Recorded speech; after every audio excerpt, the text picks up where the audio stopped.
if you have a crisis, whether it's a Nestle crisis or when I was working in my earlier organization, Vocat, which went through a financial restructuring crisis and all that, I think there are really 3 or 4 parts. There are 2 big parts. One is from a corporate perspective. How do you deal with the problem?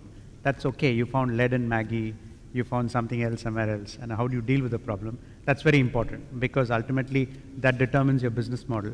And therefore, if something has gone wrong with the fundamentals in which you're doing your business, I think you need to find a way to fix it quickly. So that's the first part of the problem.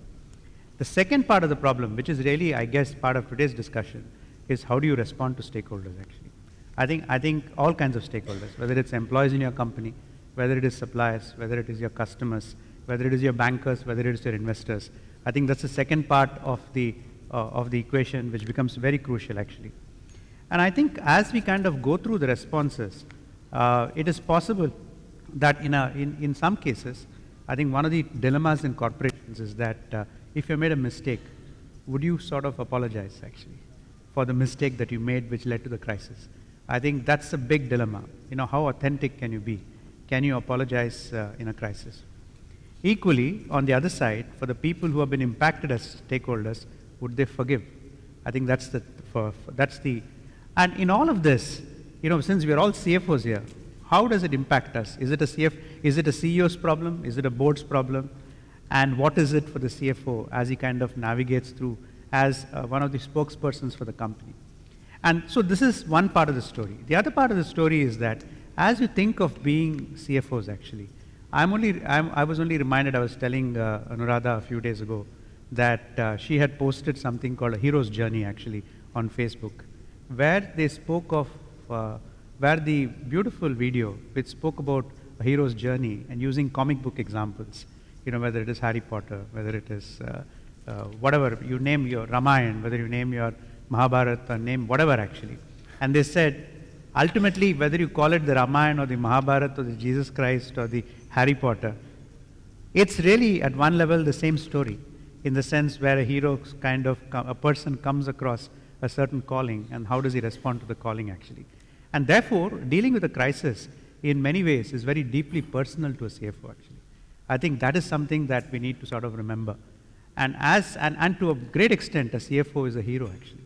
Hero not in the sense of a Shah Rukh Khan, but a hero in terms of how he responds and rises to help the organization in the crisis, and at the same time take his own self to a different level actually. There's a different level of authenticity. I think there's a lot of value in that.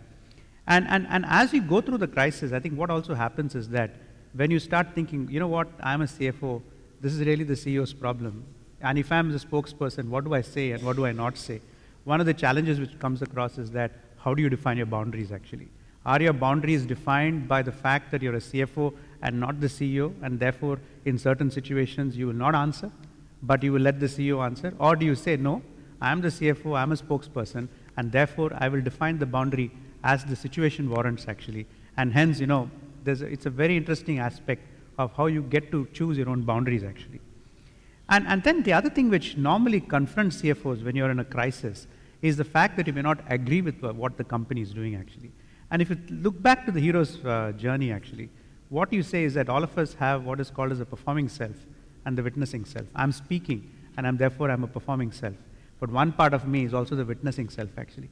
And the challenge that we face as CFOs in organizations is that many times we are we always looking at the conflict between the performing self and the witnessing self.